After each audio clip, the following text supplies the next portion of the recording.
हम लोग की डिमांड तो सीधी से एक ही है कि हमारे रोजी रोटी की डिमांड है। जो आज लोग ये जो बंद करने पे तुले हुए हैं, इनसे निवेदन है कि छोटे व्यापारी, जो गरीब व्यापारी, उनकी रोजी रोटी न छीने।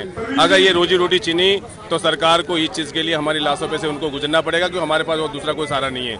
आज को हम गवर्नमेंट बोलती है, आम आदमी पार्टी हो, सेंट्रल पार्टी बीजेपी हो, दोनों बोलते हैं कि हम आपके साथ में हैं। आज इस मंच पे हमारे साथ कौन सा राजनेता खड़ा हुआ है कि हमारे लिए आज दिन तक कौन सा राजनेता सुप्रीम कोर्ट में, कौन सी पार्टी सुप्रीम कोर्ट में जाके हमारे लड़ रही है कि हमारे लिए उन्होंने स्टे के लिए ऑर्डर डाला हुआ है? कोई नहीं जाते, सब अपनी राजनीतिक रोटियां सेक रही है, हमारे साथ में कोई भी नहीं है। तो इन सबसे हमारी आपकी मीडिया वालों के जरिए हम इन सभी पार्टियों से एक बात पहुंचना चाहते हैं कि ये अत्याचार अगर व्यापारियों पे अभी अगर और हुआ तो इस करोल बाग, इस दिल्ली मार्केट के अंदर इनको लाशों की ढेर मिलेगी और ये व्यापारी आत्महत्या करने पे मजबूर कर रहे हैं। जो इन लोग मजबूर हो गए तो इस दिल्ली मार्केट के अंदर व्यापारी एक भी नहीं मिलेगा आने वाले टाइम में। ये जितनी भी बड़ी बड़ी मार्केट है ये पेपरों में रह जाएगी, फिजिकल में यहाँ पे कोई नहीं मिलेगा। तो इन सबसे निवेदन करना चाहता हूँ कि ये जितने भी अत्याचार आप लोग कर रहे हो व्यापारियों से, ये बंद करो और ये गलत जो सेलिंग तरीके से कर रहे हो बंद करो। अगर आप चाहते हो कि आपके पास फुल प्रूफ कोई प्लान है, अगर तो हमारे व्यापारियों के साथ में रखे कि ये प्लान है, ये बी प्लान है, आप लोग इस तरीके से करो। आपके पास किसी तरह की कोई फुल प्लान है नहीं और आपने सीलिंग करने के लिए 40 साल से जो दुकानदार भाई व्यापारी बैठा हुआ है, दुकान बंद कर रहे हो, आप उसका व्यापार, उसकी रोजी रोटी उसमें चल रही है और 1 मिनट में बंद करके चले जाते हो। कहाँ जाएगा वो? स्कूल की, उनके बच्चों के स्कूल की फीस कौन भरेगा? उनके बच्चों का रोजी रोटी का कहाँ से लाके वो लोग खिलाएंगे? तो इन सबसे निवेदन है कि ये जो गलत तरीके से जो सेलिंग कर रहे हैं उनको बंद करें। हमारा एक ही डिमांड है, जो हमारी रोजी रोटी चली उसको बंद करें। हम यहाँ पर व्यापारियों की पंचायत कर रहे हैं। इसी समय दिल्ली के मुख्यमंत्री श्री अरविंद केजरीवाल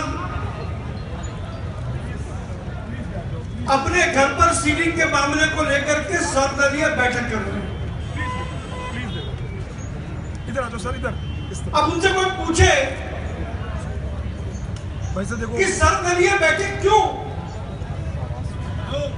ऐसा कौन सा काम है जो अरविंद केजरीवाल नहीं कर सकते और उसके लिए उनको बाकी दलों के समर्थन की जरूरत है? केजरीवाल जी 2 काम कर सकते हैं। विधानसभा के सत्र में आप परवीन जी भाषण दे रहे हैं, उसके बाद फ्री होंगे। सीलिंग पर परवीन जी भाषण दे रहे हैं, उसके बाद रोक लगे, फिर मैं भी निकलता हूँ उनके भाषण। उसका बिल विधानसभा में पारित करके केंद्र सरकार को मंजूरी के लिए भेजें। इसमें उनको किसी और दल की जरूरत नहीं है। 351 सड़कें नोटिफाई होनी है। 351 सड़कें दिल्ली सरकार नोटिफाई करेगी, उसमें उनको किसी दूसरे दल की जरूरत नहीं है। तो फिर ये सर्वदलीय बैठक क्यों?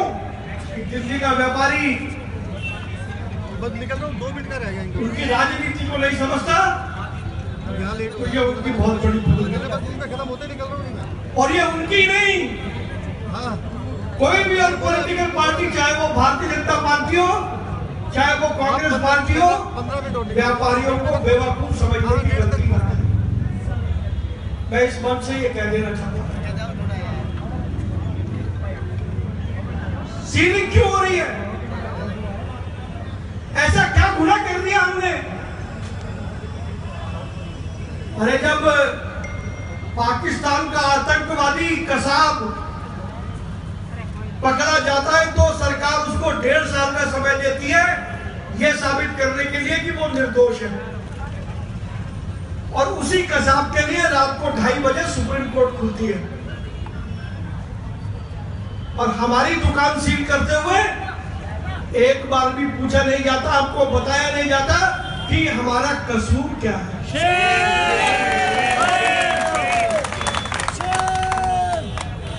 तो क्या हम पाकिस्तान के आतंकवादी से भी गए गुजरे व्यक्ति हो गए?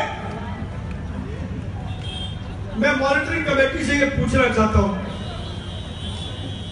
अरे दिल्ली नगर निगम के कानून में स्पष्ट लिखा है